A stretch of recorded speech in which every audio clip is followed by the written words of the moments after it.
behind every great man is a strong woman. Too bad behind a lot of women is a group of people who say no, it didn't happen.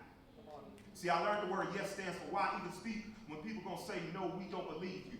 The words that roll off my tongue are a trigger warning, so no wonder why she's afraid when I shoot my shot. She doesn't fear conversation, she just remembers what past conversation has led to.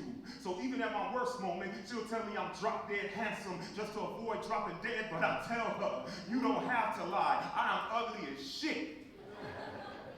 Just like my father.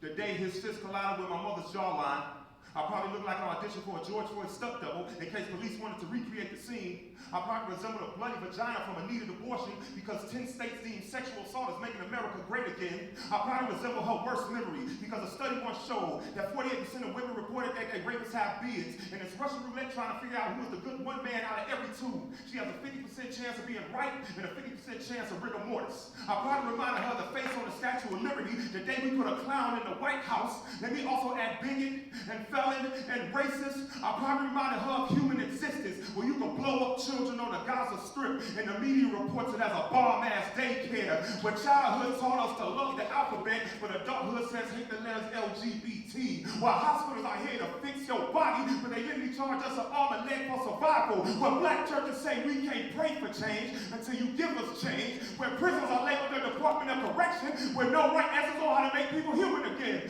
Maybe I resemble the cancer that tapped dance on her grandmother's lungs, or the hand that gripped her innocence as a 5-year-old, because for some reason, black adults don't believe kids when they say, I'm not comfortable around that one uncle, and that one time when my ego appeared, I could have told her in high school, I took the homecoming queen to prom. I once dated a model who legs are just as good in heels as it did wrapped around my body. Woman, I'm so damn fine that even my shadow gets jealous following me. Do you know I'm one of the most attractive and charismatic men alive?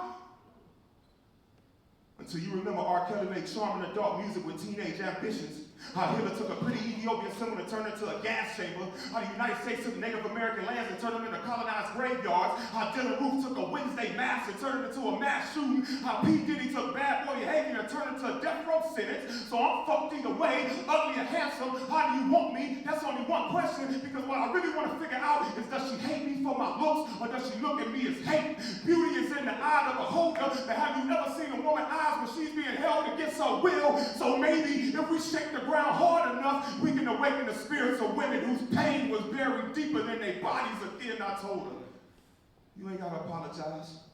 I understand. There are monsters dressed as men walking around every day. I just wish you know how hard it was to be guilty of a crime you never committed.